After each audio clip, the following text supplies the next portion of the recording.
Hello, it's me, Christine, and we are doing another interview with a wonderful doctor for Discover Biologics. We are talking today with Dr. M. Hello. Hi. And we're so excited to talk about how exosome cellular therapies are being used in the aesthetic industry now to help with the current services that you're already offering. And so we want to start with your background to see how you got started into this in the first place. So I'd like to ask you to introduce yourself, a little of your background, and what inspired you to specialize in cellular therapies and aesthetics. Okay, hi Christine, and I'm so happy that we are doing this. Hi to everyone. I am Dr. Emehly Sevilla, and I am specializing in aesthetics, anti-aging, and regenerative medicine. I actually started my practice year 2009. That is about 16 years until today. I've been practicing that long. And then from when I started, I was starting in aesthetics. That's the first thing. I was more focused on beauty and making people beautiful. So I was doing fillers, Botox, microneedling, lasers, things like this, and all such aesthetic procedures, and mesotherapy, of course, because during the practice of aesthetics, you always, get patients who doesn't want to age. I mean, it's not only beauty, but also the aging. So then aesthetics and anti-aging kind of like match together. And during the process of my practice, I came into knowing platelet rich plasma or PRP. That was actually the start of my regenerative therapy practice because before it was only PRP, it was about 2011 when I started doing PRP, and I really loved it actually. It was more natural than my other practice, and it caters to a lot of patients who would have certain nervousness about they might be allergic to some treatments, like let's say for example, oh, I might be allergic to those fillers, or I don't like Botox, I'm scared about it, but then PRP, it was well accepted. Well, that's amazing. And I'm glad that you've explored that, which is actually a really good segue into a little bit more of the advanced regenerative medicine. So you've advanced in using PRP, but then how do exosomes and stem cells compare to the traditional PRP or other regenerative treatments you've tried? Well, okay, fast forward to now, we're already talking about exosomes. That's a completely different technology, okay? Because before we just have PRP, right? So the PRP is very, very simple actually, but during that time,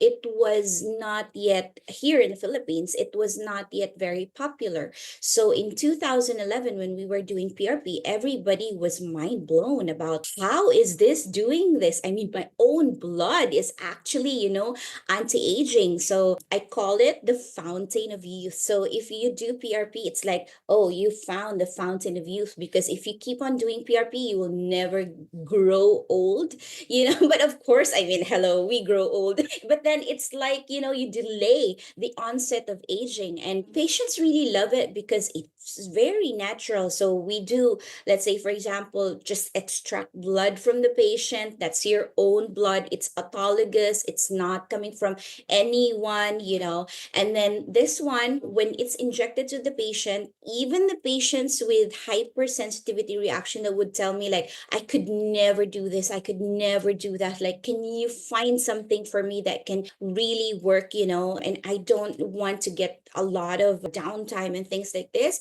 So PRP is always the best, especially for what we call virgin patients in aesthetics. Like, it's their first time to engage into aesthetics, and they're still very scared about, doing something on their face. Like, what are you going to put? What kind of material is that? But if you talk about PRP, they're like very open to it. So the practice of PRP evolved into not only face, but also we are doing the hair, and then we are also doing the stretch marks and all other things like like acne scars, wounds, and stuff. And then this paved the way to actually a better technology with what we now call exosomes, right?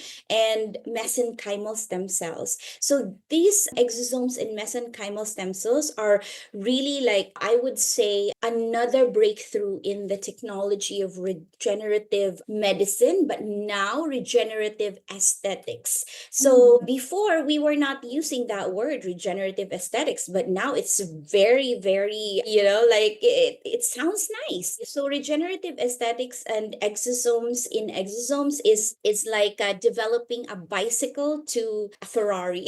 I would kind of like, compare it that way, wherein the exosomes is like already the product from the PRP that you're getting, your growth factors, your inflammatory mediators, your cytokines, your proteins, whatever you have in your PRP that is, not yet extracted, particularly when you get into the exosomes, they are already a differentiated stem cell. So I would say the advantage is so high, because when, like, let's say for example, when you talk about exosome skin, you're already giving the patient the skin cell that is needed for the skin. So it's a no-brainer. It can easily be understood. You need a skin cell to actually rejuvenate and repair some skin damages, and doing that, giving the patient a new cell of skin, will actually give more rejuvenation and, repair in the skin. So it was like, okay, this is like hit right on, what the patient needs. Yes, exactly. What they need, and it's so advanced, and like you said, another breakthrough in regenerative medicine. But now, how fun that you get to use the term regenerative aesthetics. So that's Yeah. really exciting. Let's continue talking about that. Are there any specific patient cases where you've seen dramatic transformations using cellular therapies? Yes, actually, it's impressive. As a doctor practicing since 2009, all the treatments in aesthetics are not really like instant. It's not really impressive. Like when you inject the patient with Botox, you have to wait for 5 days, sometimes 3 days. There are very rare patients that would respond in about few hours. It's very rare.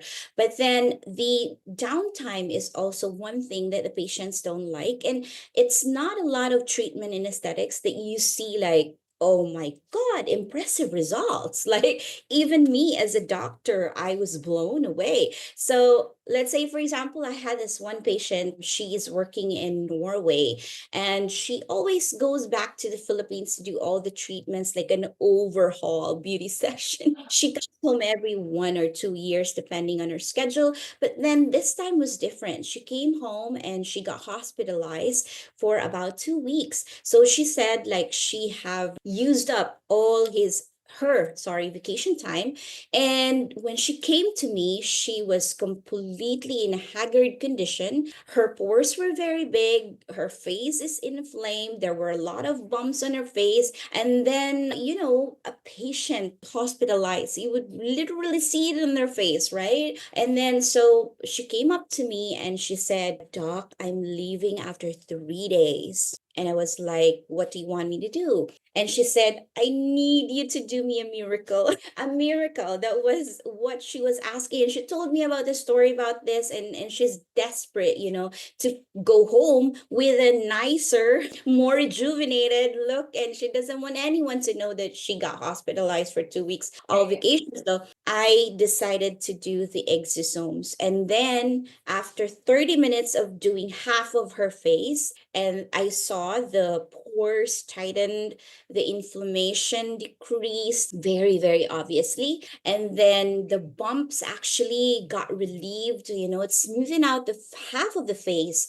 Could you imagine? And then I was also impressed. So I told the patient, oh, take a look at your face now. Your left face looks different than the right one. And she was like, oh my God, this is so impressive. I said, you asked for a miracle. And then after 30 minutes of doing the other one, she was so excited. And then we saw the results. She was like hugging me and thanking me. Thank you so much for this wonderful miracle. And then she left. And after 3 days, she sent a photo of how she looked like. She was like, I love my skin so much. When I go back to the Philippines, I'm gonna do this exactly when I get, to the airport. I'm gonna go straight to your office and I'm gonna do this again. And her skin was really like glass skin, tight pores, no bumps, not inflamed. It was really rejuvenated and repaired. And I would say I was quite impressed. And I also had one patient. That one is a Filipina,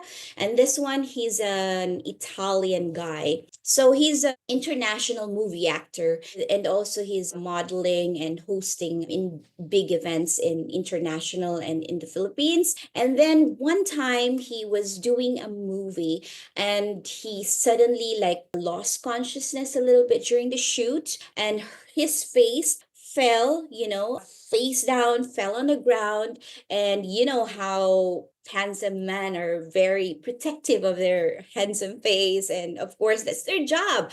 And then he hurt himself really, really badly. He had a very big wound here, and it scraped all the way to his tissues. So the skin was open. I could literally see the insides of it. So they stopped bleeding, and then they called me up, and then he told me to help him. I said, I think you need a stitch. You need to be stitched up because it is an open wound. And he said, no, no, I don't want to go to the hospital. I don't want to do a stitch, blah, blah, blah. And then he's still, disoriented. And I told him, okay, let's just do an MRI just to make sure, because, the head injury was, it was not simple. It was a terrible head injury. So I brought him to the MRI, and thank God he was okay. But then he told me, Doc, you have to fix this scar, this wound, and I need you to give me a miracle because this movie cannot stop filming. And I was like, oh my goodness, another miracle. And so I told him about this exosome skin, and then I started applying it to the wound. And then, of course, after cleaning it properly and, assessing it once again, I injected. I told him, I cannot promise anything, but then this would, let you heal fast. And he said, no stitching on the face. So, okay, all right, that's the patient's choice. We can't do anything about it. After at least 3 to 5 days, the patient actually messaged me and he told me the wound is closed and the scar was not very obvious anymore. They could literally just conceal it with a little bit of foundation and concealer, and he can keep on doing his job. And the MRI was normal. So thank God everything was good. And well, he was able to get back on his feet super fast, which I've never seen before. If I would have done it, I told him if we would do PRP, we would probably need about 10 sessions of this. Wow. And so he was able to have such a traumatic injury come Yes. to you and be checked. And that's something that's really important to mention is yes, you're wanting to give them the end result, but you also clarify that I'm going to make sure you're okay. You do the MRI, check on him. And then Yeah. also, you give that disclaimer, that preface that's like the body is the one that's going to choose what it's going to do with the exosomes. And for his case, it responded well. It And did. able to do that so quickly and beautifully, he could go back right onto set. That's amazing. Right. Yeah. He would tell me like, oh my God, I literally owe you my career. That's so wonderful. Well, you know how you were talking about people with PRP being more open? A lot of times people are curious about these kind of cellular therapies, regenerative medicine, and being like, how safe are they? Where are they coming from? So, what are some of the key factors to consider when choosing high quality cellular therapy products and how they're sourced? Okay, yeah, I'm very, very particular with sourcing. I really checked where the products are coming from. Even when I was practicing aesthetics, the products that we are using are more focused on natural sources, organic sources, like even my topicals, I don't use much of chemicals.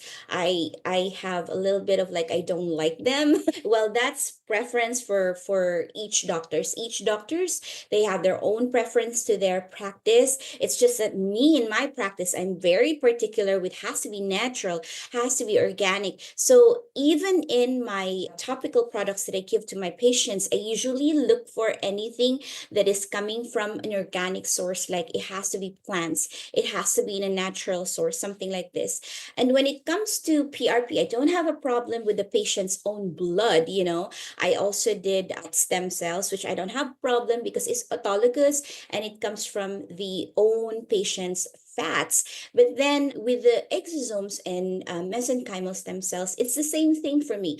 I don't like anything that is not human because, as we all know, we have sources of mesenchymal stem cells and exosomes that are actually plants or plant based. We also have animal based, and then we have this human based, but I am more into of the human sourcing. So I look into that, and I would be happy to be using them more than the other sources. That's why when exosomes came into the Philippines, it was mostly animals and plants, and I didn't engage. Although I have opened up myself to educating and then training and doing demo and studies about it, even I tried it on myself, but then I was not fully satisfied. I would say I'm hard to impress. Even though I tried it, personally, I did, but then I didn't like it. So I moved forward to looking for other sources, and the human source was the best for me. And I really love it. And it's very compatible to my practice because it's aligned to the holistic practice that I'm doing already. So I integrate my practice with not only aesthetics, anti aging, regenerative medicine, Western medicine, and Eastern medicine. So I do integrative medicine, but I'm geared towards more natural, more human source, more organic products. So those are the gist of my practice. So now, when we talk about mesenchymal stem cells, okay, the product that I'm using is coming from the human placenta. And what I like about this product is the testing that they do, the procedure of safety that it goes through is, very hectic and strict. And as well as the product itself, they don't cultivate it, they don't expand it. So I like that. In this kind of biologic products or cellular, therapies, I don't like expanded products that are expanded up to how many times in a row. I like it pure. So this product is something that is like that. So mesenchymal stem cells, they are like parent cell. They are big cells. I would imagine them as like a basketball. Those are mesenchymal stem cells. And then the exosomes, they are like nanomolecules. They're very small. You would imagine like a dot, dot, dot, dot. And then they are the daughters of the parent cell, mesenchymal stem cells. So their source is actually a good source coming from a good parent, okay? And so these exosomes, the difference of them is that they are differentiated. So if you need a skin cell, the exosomes are already skin cell. If you need a hair cell, they are already hair cell. If you need something for the joints, they are already chondrocyte cell. That's the cartilage of our knees. And then if you need anything for sexual wellness, they are already differentiated to that. So they know already their function, while this mesenchymal stem cell, the parent one, is differentiated. So you can make them, or they can make themselves to what you need. So that's actually the main difference of it. And I usually, in my aesthetic practice, I usually use more of the exosomes because my items or my cases are targeted. So let's say, for example, the patient needs help with the hair. So I use the hair exosomes, and the patient needs anything for the skin, not only for the face, but also the neck, even the hands, even the elbows and the knees, whatever wrinkling they have, it can actually recover that. And I use that for the skin problem. So you have skin exosomes. And also in my practice, I do joints. So I inject patients who have joint problems in their shoulders and in their knees, and even the rheumatoid arthritis. Because some of my patients are already old. They are 70 years old, 80 years old. My oldest patient is 92 years old. And by the way, she still do ballroom dancing. Oh my gosh, rheumatoid arthritis and just the fact that you're in your aging years and you're just suffering consistently, constantly Exactly. in pain. And so that's Yeah, something so beautiful to mention is that aesthetic clinics can help with beauty and decreasing wrinkles and, smoothing out your bumps and acne scars and all that. But it can really help revitalize your quality of life. And that's right. so that's a beautiful thing to share with other aesthetic clinics who are considering this. So, what advice would you give to aesthetic clinics who are looking to integrate cellular therapies in their practice? Okay, I would say that, like I was talking about exosomes for the cellular therapies, and exosomes go well with any program that you have in the clinic. Let's say, for example, you have an acne program. It can go well with your acne treatment. You have an anti-aging program. It can also go well with that. So, like, let's say, for example, your lasers, your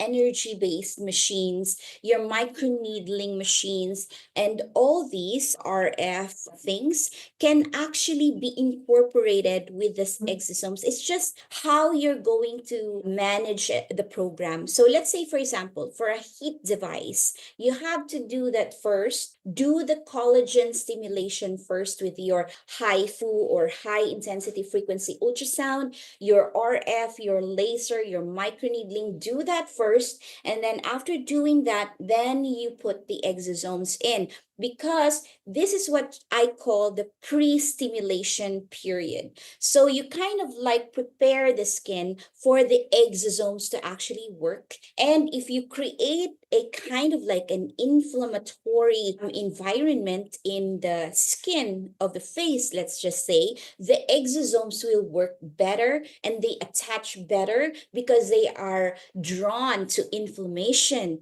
So now, if you pre-activate the skin with all these energy devices and these tightening devices and this microneedling lasers thing, now when you get to the exosomes, the effect would be magnified and it would be even better. So the exosomes, I would put them on the after the procedure, and I would say about 1 week is already a very good distance to your regular aesthetic procedure to your exosomes. So what I just don't mix it with is usually the Botox and the fillers. I don't mix it with them. So let's say, for example, I am going to inject Botox and fillers in the patient's face or any other injectables like mesotherapy products. I would usually do the exosomes first. So I would do a repair and recovery and all these preparations before I actually do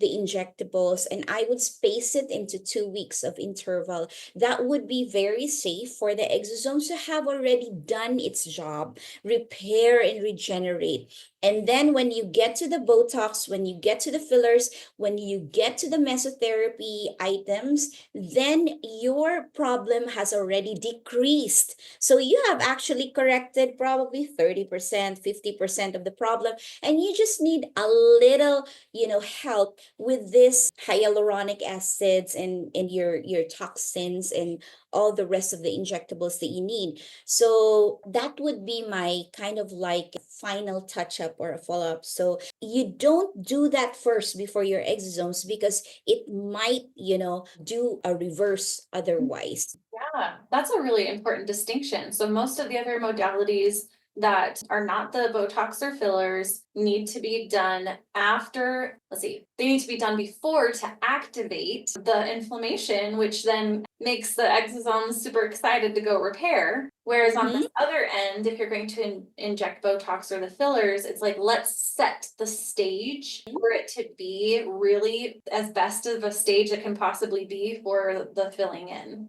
That's really cool. I love that distinction. We've talked a lot about hair and skin exosomes. Let's talk about the sexual wellness. How do cellular therapies improve results for people in sexual wellness treatments that you've seen? What are some of the Okay. things that they've helped with? Wow, it's nice that you have mentioned that. I mean to say, like from aesthetics to regenerative health to anti-aging, and now we're in sexual wellness. Very nice discussion. I really like it that you mentioned that because not a lot of people know that I am also practicing sexual wellness. I've started doing this since 2010, I would presume. It was because in aesthetics, some patients are a little bit more open to you because they open up a lot of their, body problems. Like they're very open to discussing to you their imperfections. And sometimes they would tell you about their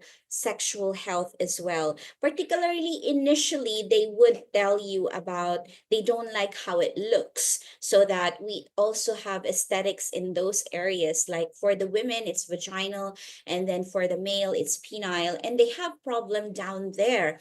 And they would talk about it, like primarily they would start with maybe patients with warts, so they don't like this bumps there. Sometimes they have milia. When you get pregnant, you get those. You get warts, you get milia, you get little bumps in there that you can identify, and you kind of like, I don't like it. I don't have that before, and now I have it. Can you please remove it for me? And then from there, after the pregnancy, it would look different.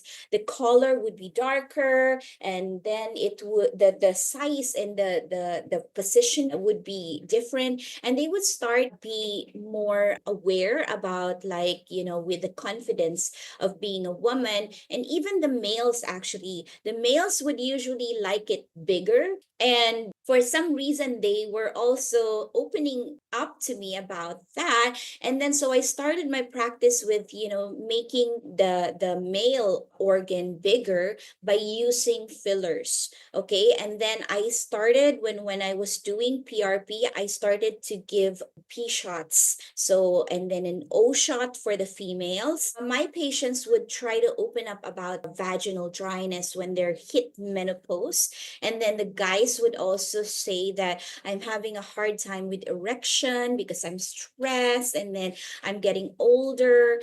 I'm 40 years old, and I think I'm not making my wife happy. I started doing, at first it was just a favor, like, okay, let's do that. But then later on, patients started talking, oh, this doctor does this doctor does that. I don't advertise it, but they just, whisper to each other. Philippines is conservative. We are a conservative people, and we don't talk about it openly, especially during that time, 2010. But now the people are more open to talk about it. And that's why exosomes and mesenchymal stem cells for sexual wellness coming into the Philippines at this time is actually a good timing, because now people are more open to talk about sexual health. This vaginal itching, vaginal dryness, the problem with erection, and then the problem with the size can all be addressed with the sexual exosomes. We call it like P shot and O shot in a general term, just to, make it a little bit confidential, like code. But then what the exosome do for the male organ is that it helps it become more stimulated, more sensitive, and then it helps with the erection, and it also gives a little bit of girth and length to it. It's not very big, but if you keep on doing it, it's a muscle, okay? The male organ is a muscle, and it can grow and grow just like your muscles of your, biceps and triceps and chest. So if you keep on doing it, then it's going to improve. It depends upon the severity of the problem. Actually, that's how I assess my patients. Yeah, I think that's something that is so powerful is sometimes people feel uncomfortable in places that they don't feel comfortable talking about, right? So you're already feeling uncomfortable, but I love that you said in an aesthetics clinic or in a space where you're already talking about your imperfections, there's this wall that's taken down and you're like, oh, I can feel safe to actually bring up these other things that I maybe can't talk to anyone else about. Yeah. Oh, I think that's so beautiful that you're helping people in their relationships and in their relationship with their own body too. That's right. Yeah. I'm sometimes becoming a psychologist. This is so wonderful. What are some of the things like what is one thing you wish more people understood about regenerative aesthetics that you could leave them with today? Yeah, actually, there's only one word that I want people to actually dig into, that regenerative therapies are safe. People, of course, we are actually critical about our safety. And the first thing in mind that we're going to think about, oh my God, what is this? Is this something that can harm me? Is this something that is good for me? So that is the one thing that I would want to put in people's mind, that regenerative therapy is actually safe and better than the treatments that we have before, because this one doesn't have any side effects. It doesn't. So it is natural, coming from a natural source. It doesn't give you any side effect. So it is perfectly safe. Oh, that's so exciting. How do you train your team to effectively administer and optimize the results with your patients, like their patient plan and administration? So let's talk about the training. Uh, Okay.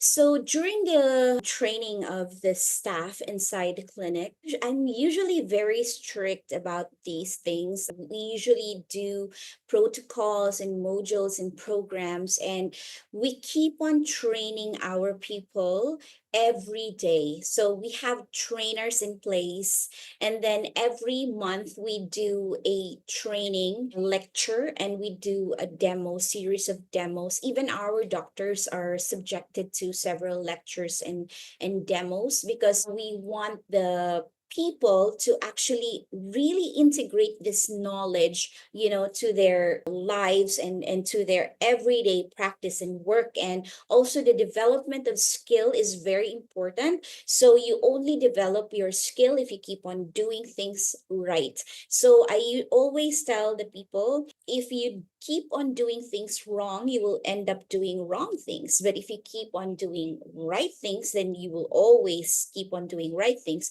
The skill that you develop is, gonna become perfect. So what I ask people to do in my team is to actually perfect their skills. So we would really spend money and time and effort to really train and hone our people to become highly skillful. And yes. we do test as well. Oh my goodness, every 3 months, sorry, every 2 to 3 months, we do a routine test, and they take like a written test. And if they fail, we would subject them to another training again. We wouldn't fire them, but we would teach them more.